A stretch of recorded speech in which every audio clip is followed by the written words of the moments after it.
General term of AP निकालने के लिए फॉर्मूला क्या लगाएंगे, Anand, A N equal to A plus N minus 1 D. ठीक है,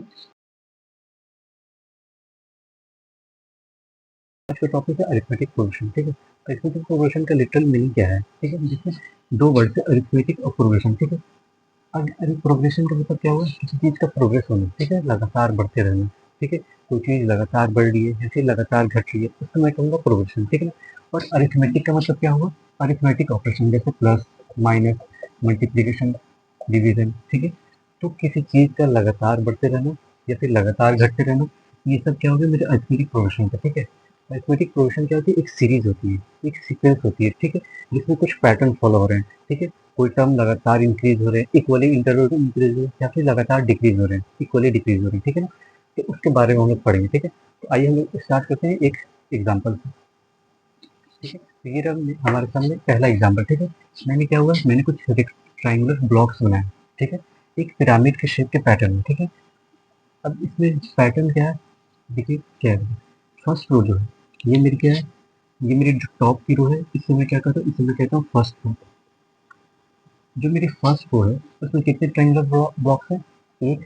ओके, ठीक है, अब मैं आता हूँ सेकेंड रो में। ठीक है, सेकेंड रो में मेरे कितने ट्रायंगुलर ब्लॉक्स हैं, सेकेंड रो में कितने हैं, तीन है। ठीक है, फिर मैं थर्ड रो में आता हूँ, तो थर्ड रो में कितने, 1 2 3 4 5 है। फोर्थ रो में कितने, सेवेंथ है। फिफ्थ रो में कितने, नाइन्थ है। ठीक है, सिक्स रो में कितने, लेकिन मैं 11 है। ठीक है, तो आप एक पैटर्न नोटिस कर रहे हो कि हर रो के साथ साथ मेरे ट्रायंगुलर ब्लॉक्स दो दो इंक्रीज हो रहे हैं। ठीक है, फर्स्ट रो में मेरे कितने ट्रायंगुलर ब्लॉक्स हैं, 1। ठीक है, सेकेंड रो में मेरे कितने ट्रायंगुलर ब्लॉक्स हो गए, 3। ठीक है, थर्ड रो में मेरे कितने ट्रायंगुलर ब्लॉक्स हो गए, थर्ड रो में मेरे इंक्रीज में 5।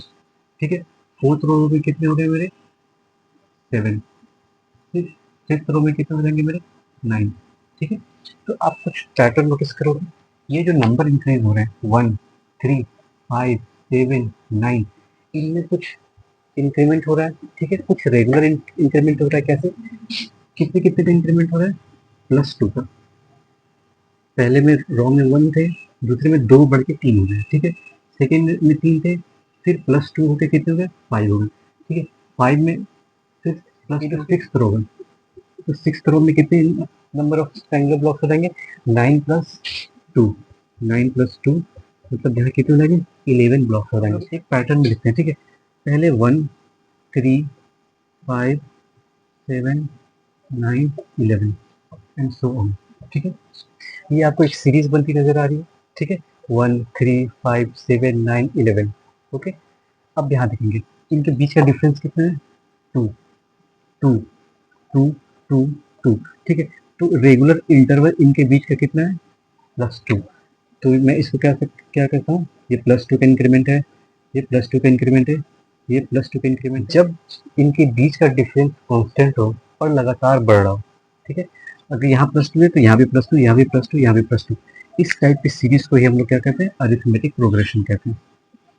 ये मेरा क्या हुआ, ये मेरा ईटी हुआ। ठीक है, ध्यान देने वाली बात है, जो इनके बीच का जो डिफरेंस होगा, या तो लगातार बढ़ रहा होगा या तो लगातार घटा होगा। ऐसा कभी नहीं होगा कि यहाँ +2 हो जाए, फिर -1 हो जाए, +3 हो जाए, -4 हो जाए, नहीं। अगर वो इंक्रीमेंट हो रहा है तो वो लगातार सेम अमाउंट से इंक्रीमेंट होगा, अगर डिक्रीमेंट हो रहा है तो लगातार सेम अमाउंट से डिक्रीमेंट होगा। ठीक है ना, ओके। तो अरिथमेटिक प्रोग्रेशन में कोई चीज या तो कांस्टेंट इंक्रीज करेगी या फिर कांस्टेंट डिक्रीज करेगी। ऐसा कभी नहीं होगा पहले इंक्रीज करे, डिक्रीज करे, इंक्रीज करे, डिक्रीज करे। ये अरिथमेटिक प्रोग्रेशन में नहीं होता है। ठीक है, और इंटरवल्स रेगुलर होने चाहिए, उनके बीच का जो डिफरेंस है वो बराबर होना चाहिए। ओके, ठीक है, हम लोग इसको अब और बेहतर तरीके से समझते हैं एक और दूसरे एग्जाम्पल से। ओके, तो ये हमारे पास एक और एग्जाम्पल है। ठीक है, अरिथमेटिक प्रोग्रेशन का, इसकी मदद से हम लोग समझेंगे बेहतर तरीके से अरिथमेटिक प्रोग्रेशन है क्या, तो उसमें कॉमन डिफरेंस कैसे निकालते हैं, फर्स्ट टर्म क्या होता है और जनरल टर्म क्या होता है, जनरल टर्म कैसे निकालते हैं। ठीक है, अब यहाँ देखिए। ठीक है, ये एक लोगो है आपका यूट्यूब का। ठीक है ना, मान लीजिए मैंने एक यूट्यूब पे लेक्चर अपलोड किया। ठीक है, मैंने यूट्यूब पे लेक्चर अपलोड किया। ठीक है, तो जिस दिन मैंने अपलोड किया, ठीक है, उस दिन मेरे कितने व्यूज हैं, ये है days, first day, second day, third, fourth day. ठीक है, और ये नंबर ऑफ व्यूज। ठीक है, मेरे कितने दिन पे कितने व्यूज आए। ठीक है, मान लीजिए मैंने वीडियो लेक्चर अपलोड किया यूट्यूब, ठीक है, तो फर्स्ट डे मुझे कितने व्यूज आए? 150 लोगों ने मेरा वो वीडियो देखा, ठीक है। दूसरे दिन क्या हुआ, कुछ नंबर ऑफ पीपल और इंक्रीज हुए, ठीक है, कुछ और नए लोगों ने वीडियो देखा या फिर रिपीट मोड पे देखा, ठीक है, तो मेरे दूसरे दिन नंबर ऑफ व्यूज कितने हो गए? मेरे 250 हो गए, ठीक है। तीसरे दिन मेरे नंबर ऑफ व्यूज क्या हुए? 350 हो गए, ठीक है। तो जैसे जैसे दिन बढ़ता जा रहा है वैसे मेरे नंबर ऑफ व्यूज क्या हो रहे हैं वीडियो पे? इंक्रीज होते जा रहे हैं, ठीक है। और ये इंक्रीमेंट कॉन्स्टेंट हो रहा है, ठीक है ना, 150, 250, 350। तो सबसे पहले अरिथमेटिक फंक्शन पता करने के लिए मैं किसी भी दो कॉन्जिक्यूटिव नंबर के बीच का क्या निकालता हूँ? डिफरेंस निकालता हूँ। अगर इन सबका डिफरेंसेस सेम होगा तो ये मेरा क्या होगा? ये मेरे एपी में होंगे, ठीक है ना। मैं इनका निकालता हूँ, इनके बीच डिफरेंस निकालने का तरीका क्या है कि मैं इस टर्म को इससे पिछले वाले टर्म से माइनस कर दूंगा, ठीक है। 250 माइनस 150 कितना आया? 100, ठीक है। इसमें कितने का इंक्रीमेंट हुआ था? 100 का इंक्रीमेंट हुआ था, इनके बीच का डिफरेंस, ठीक है। 350 माइनस 250 कितने का इंक्रीमेंट हुआ? 100 व्यूज का इंक्रीमेंट हुआ। एक बात तो कंफर्म है, ये सीरीज मेरी क्या है? ये सीरीज है मेरी एपी में, ठीक है। ये सीरीज मेरी क्या है? ये सीरीज मेरी एपी में, क्यों? क्योंकि इनके बीच का कॉमन डिफरेंस कांस्टेंट है, आप बता रहे, ठीक है। इसी डिफरेंस को, ये जो डिफरेंस 100 100 आ रहा है, ये सब में क्या बराबर है, इक्वल है। इसी डिफरेंस को हम लोग कहते हैं कॉमन डिफरेंस, ठीक है। कॉमन डिफरेंस, कॉमन डिफरेंस इसको रिप्रेजेंट करते हैं स्मॉल डी से, ठीक है। तो यहाँ मेरी कॉमन डिफरेंस कितनी है? ये मेरी है 100, ओके। कॉमन डिफरेंस ही डिसाइड करता है कोई मेरी सीरीज अरिथमेटिक प्रोग्रेशन है या फिर नहीं है। अगर कॉमन डिफरेंस सबका बराबर हुआ तो वो अरिथमेटिक एपी है, अगर नहीं है तो वो एपी नहीं है, ठीक है। ये का कॉमन डिफरेंस, ठीक है। और ये जो नंबर्स है पार्टिकुलर 150, 250, 350, 450, ठीक है, इनको मैं कहता हूँ टर्म्स, ठीक है। ये सब मेरे क्या है? ये मेरे टर्म्स है, ठीक है। ये क्या हो गया? ये हो जाएगा मेरा फर्स्ट टर्म, इसको मैं नाम दूंगा A1। ये मेरे क्या हो जाएगा? ये हो जाएगा मेरा second term A2, A3। First term मेरा A1 है, सेकेंड A2, थर्ड टर्म, ठीक है। A1 की वैल्यू क्या है? ठीक है, मैं A1 की वैल्यू को मानता हूँ A, ठीक है। मैं मान लेता हूँ ये हो गया मेरा A1 is equal to A, ठीक है। तो मेरा A2 कितना हो जाएगा? मेरे A2 तक हम लोग कैसे पहुंचे? हम लोग A2 तक कैसे पहुंचे? हमने क्या किया है? 150 प्लस 100 किया तो 250 तक पहुंचे ना। तो हमने क्या किया है? हमने पहले A लिखा है, ठीक है।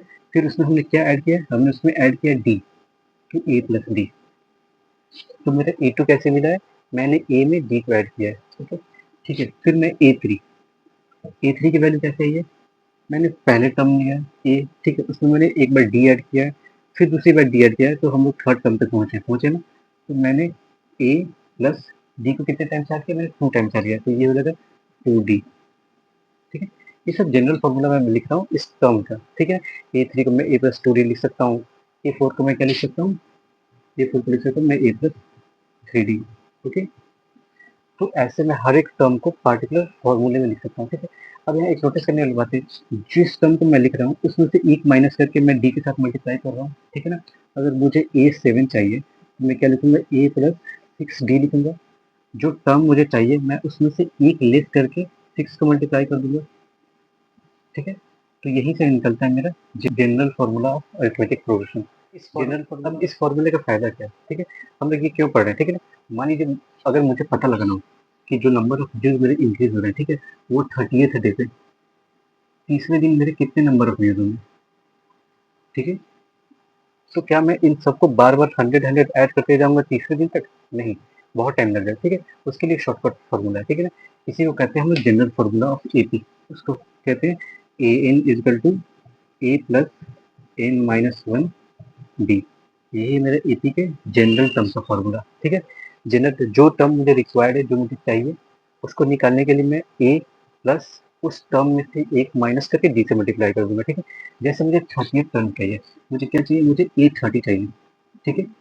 तो मुझे एन की वैल्यू कितनी है? 30 है, तो इसका फॉर्मूला क्या हो जाएगा? A plus N minus one. N minus one मतलब 30 - 1 डी। तो ये कितना हो जाएगा? A plus 29D, okay. अब हम इसमें सारी वैल्यूज को पुट कर दें, ठीक है। ए की वैल्यूज यहाँ पे कितनी थी?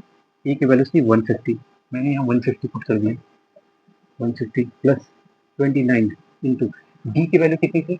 कॉमन डिफरेंस इनके बीच कितना आ रहा है? 100 आ रहा है ना, तो 100 से मल्टीप्लाई कर दिया। ये कितना आ जाएगा? 150 प्लस 2900, 150 प्लस 2900, इसकी वैल्यू कितनी रहेगी? 3050, A30,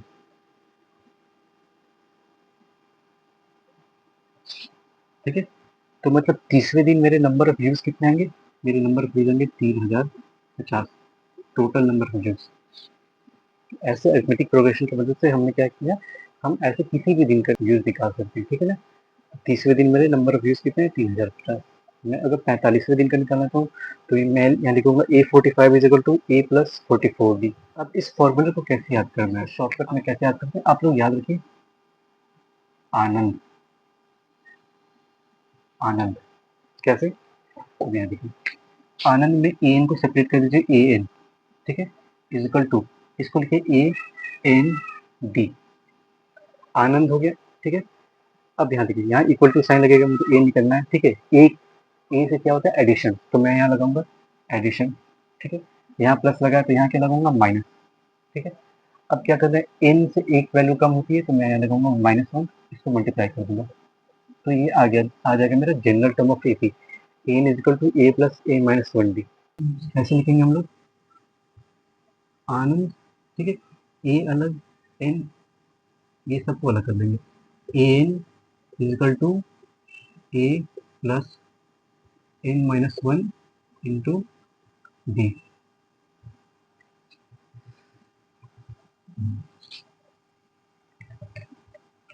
ठीक,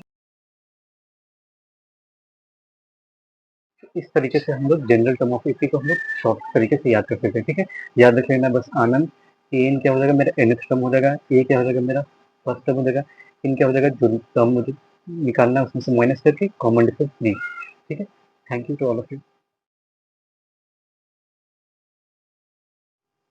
ठीक है, तो ये क्वेश्चन है, ये क्वेश्चन है हमारे पास, find the 16th term of an given AP 9, 13, 17, 20, ठीक है। एक एपी आपको गिवन है, ठीक है, अरिथमेटिक प्रोग्रेशन सीरीज आपको गिवन है 9, 13, 17, 21, ठीक है।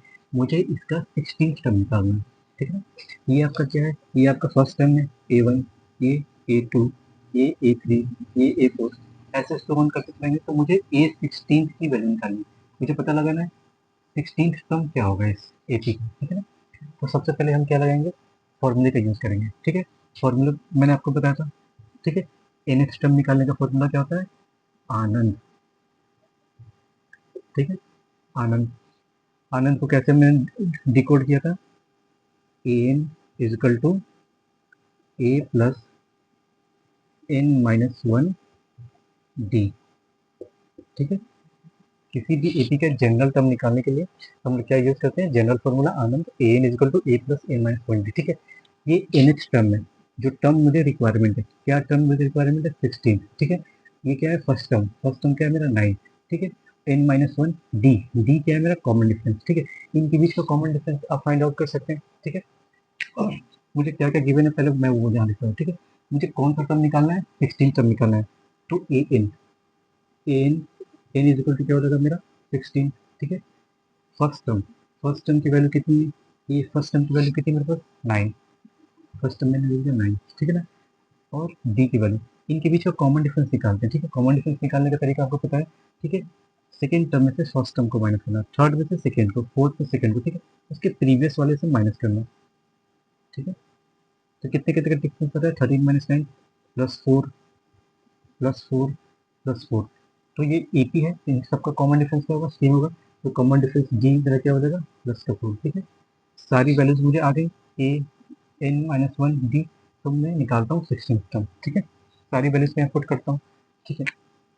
A16 is equal to A plus N-1, इनकी जगह मैं क्या रखूंगा? 16 रखूंगा, 16 - 1 डी, ये क्या हो जाएगा? A+15 डी, ठीक है। अब वैल्यू रखता हूँ, ए की वैल्यू क्या हो जाएगी? 9 + 15 × 4, 15 4 60, 60 + 9 69, तो A16 की वैल्यू आ गई मेरे पास 69, ठीक है। तो A16 की वैल्यू आ गई मेरे पास 69। तो ऐसे हम लोग क्वेश्चन को सॉल्व करेंगे जनरल टर्म ऑफ एपी के फॉर्मूले से, ठीक है। A N is equal to A+N-1 D.